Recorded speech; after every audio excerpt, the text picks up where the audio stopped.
در جریان بودن ما به ایالات متحده آمریکا و در جریان سفر ما به ایالات متحده آمریکا، رئیس جمهور باراک اوباما استراتژی تازه ایالات متحده آمریکا را در قبال افغانستان و پاکستان اعلام کرد.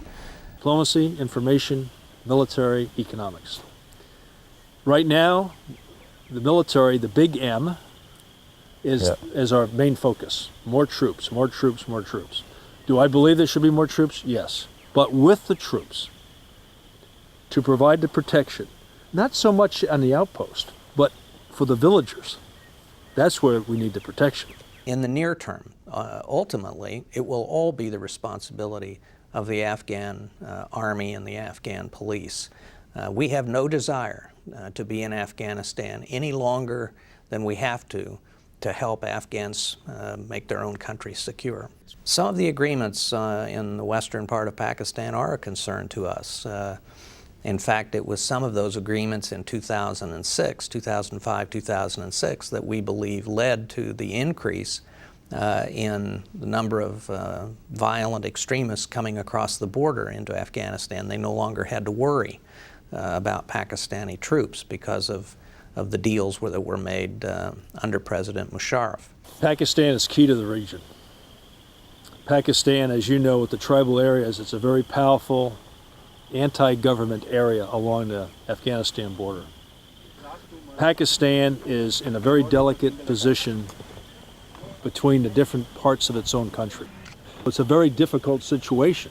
So with asking the Pakistani government to do something against terrorists, we must also provide the economic support as well and somehow persuade the people along the border that is a better life. It's a better life, it's a more peaceful life. And I think that General Petraeus, I think Secretary Gates, I think now our administration is looking at doing that.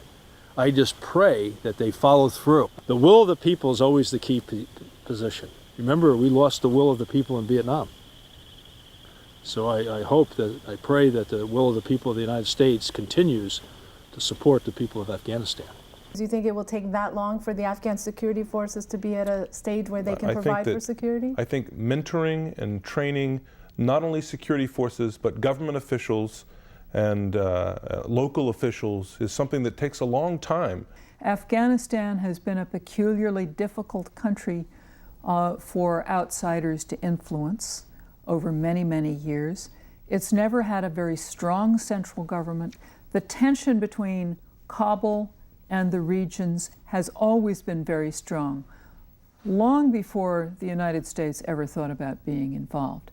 Do you think that these trilateral summits with Afghanistan, Pakistan, and the U.S. can help address that? Absolutely. I think it's a wise course of action.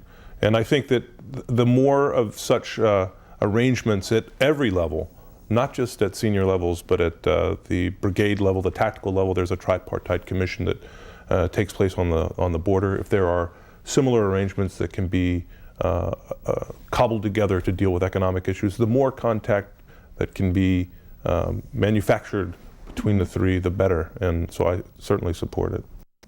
I think that when you look at countries that have successfully come out of a civil war situation, which is the case with Afghanistan, in many cases you find that there has been some mechanism for bringing the insurgents out of the cold.